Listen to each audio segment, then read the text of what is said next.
আচ্ছা আজকে তোমাদের কি হবে বলো তো? আজকে তোমাদের তড়িৎ বিশ্লেষণ পদ্ধতি, তাই তো? আমরা প্র্যাকটিক্যাল করব। তড়িৎ বিশ্লেষণে কি কি লাগে বলো? আমরা বলেছি যা আমাদের ধরো এই ভোল্টমিটার লাগবে। ভোল্টমিটার হিসাবে কি ব্যবহার করব আমরা? এই কাচের পাত্রটা ব্যবহার করব, ঠিক আছে? আর লাগবে দুটো দণ্ড, ধাতব দণ্ড লাগে, তাই তো প্রয়োজন হয়, কিন্তু আমরা অধাতব দণ্ড ব্যবহার করব। কি দুটোই গ্রাফাইট, ঠিক আছে? একটা দেখো একটু সাদা সাদা টাইপের একটা পেন্সিল থাকবে, এটা আমরা ক্যাথোড হিসেবে ব্যবহার করব। আর কারোটা কি করব? অ্যানোড হিসেবে ব্যবহার করব, ঠিক আছে? এর সঙ্গে একটা কোষ লাগবে, যে কোষটা আমাদের কি করবে? তড়িৎ সঞ্চালন করবে, ঠিক আছে? বুঝা গেল? বুঝতে পারছো তো? তোমরা বলো তো দেখি, যদি আমরা ক্যাথোড তৈরি করি তাহলে এই ব্যাটারি দেখো, এটা ঋণাত্মক প্রান্ত মাইনাস, আর এটা কি আছে? ধনাত্মক প্রান্ত, এটা কি প্লাস। তাহলে ক্যাথোড তৈরি করতে গেলে আমাদের কি করতে হবে বলো কেউ একজন?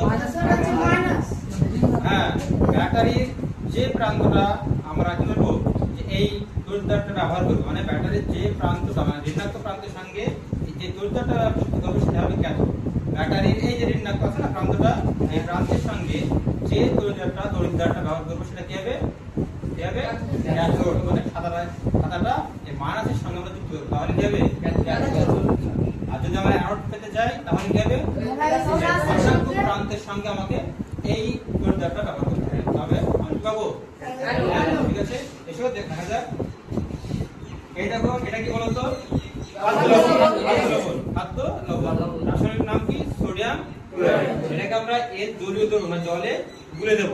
এই জলীয় দ্রবণটা আমরা কি করব? তড়িৎ বিশ্লেষ্য পদার্থ হিসেবে ব্যবহার করব, ঠিক আছে?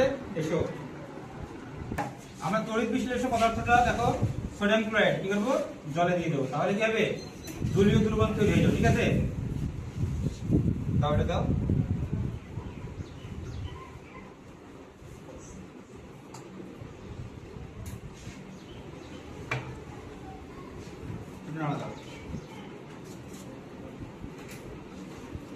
জলটা একটু আন্দোলিত করলাম, কেন বলতো?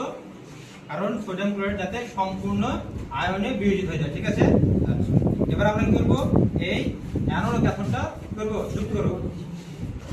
এটা কি বলতো? ব্যাটারির ঋণাত্মক প্রান্ত, ঠিক আছে? আমরা এই তড়িৎদ্বারের সঙ্গে যুক্ত করবো, ঠিক আছে? দেখো আমরা যুক্ত করলাম, ঠিক আছে? তাহলে কি তৈরি হলো বলতো? কি তৈরি হলো? ক্যাথোড তৈরি হলো, ক্যাথোড। এবার এটা ধনাত্মক প্রান্ত, দেখো যুক্ত করলাম আমরা, কি তৈরি হলো? অ্যানোড। এবার দেখো কি বলছি, দেখো ক্যাথোডে কি তৈরি হবে? হাইড্রোজেন গ্যাস, আর অ্যানোডে ক্লোরিন গ্যাস। নিয়ে এসো ক্যামেরাটা, নিয়ে এসো একটু। তৈরি হচ্ছে, দেখো দেখতে পাচ্ছ?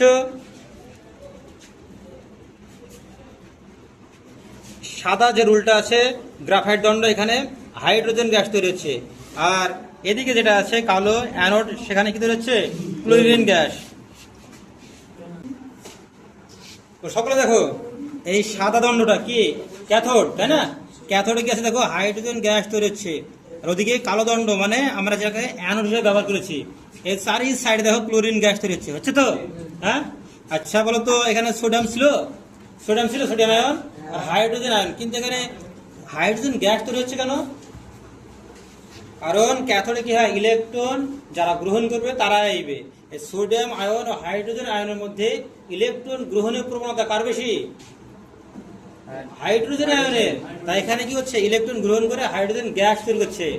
একই রকমে কি এদিকে দেখো অ্যানোডের দিকে, অ্যানোডের দিকে কি হয়? অ্যানোডে কারা থাকে? মানে তড়িৎ বিশ্লেষণে মাইনাস আয়ন যুক্ত কারা হয়? ক্লোরিন আয়ন ও হাইড্রক্সিল আয়ন, তাই তো? এই হাইড্রক্সিল আয়নের কি হয়? ইলেকট্রন বর্জনের প্রবণতা বেশি হয়, কিন্তু এই ক্লোরিন আয়নের আধিক্যের জন্য এখানে ক্লোরিন আয়ন সে নিজে গিয়ে ইলেকট্রন বর্জন করে, তাই তো? তাই অ্যানোডে কি হচ্ছে? ক্লোরিন গ্যাস তৈরি হচ্ছে, তাই তো? আমরা দেখলাম তো প্র্যাকটিক্যাল, এবারে ভিতরে কি হয়, তাই তো? সেগুলো আমরা দেখব। আমরা কি দিলাম বলতো? NaCl কি হয়? সোডিয়াম আয়ন, ক্লোরিন আয়ন, ঠিক আছে তো?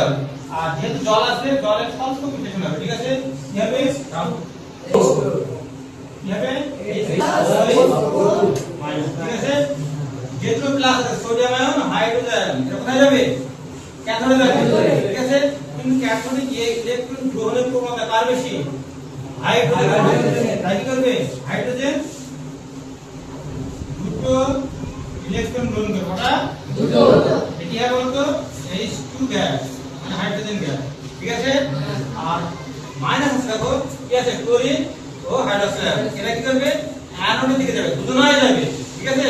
কিন্তু কি এর ইলেকট্রন বর্জনের প্রবণতা সবথেকে বেশি, তার মানে কি এটা অ্যানোডের দিকে যাওয়ার প্রবণতা বেশি, কিন্তু কি হয় ওই যে ক্লোরিন আয়ন আছে না এর আধিক্যের জন্য কি হয় ক্লোরিন আয়ন হয়, ক্লোরিন আয়ন গিয়ে কি হয় বলতো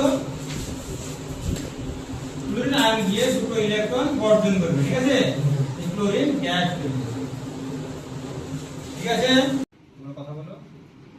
আচ্ছা বলো ক্যাথোডে তাহলে কোন বিক্রিয়া ঘটলো? বিজারণ। কেন? দুটো ইলেকট্রন হলো গ্রহণ হয়ে গেল, তাই তো?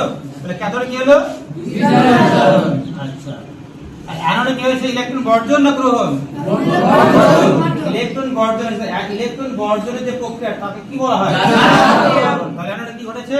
জারণ।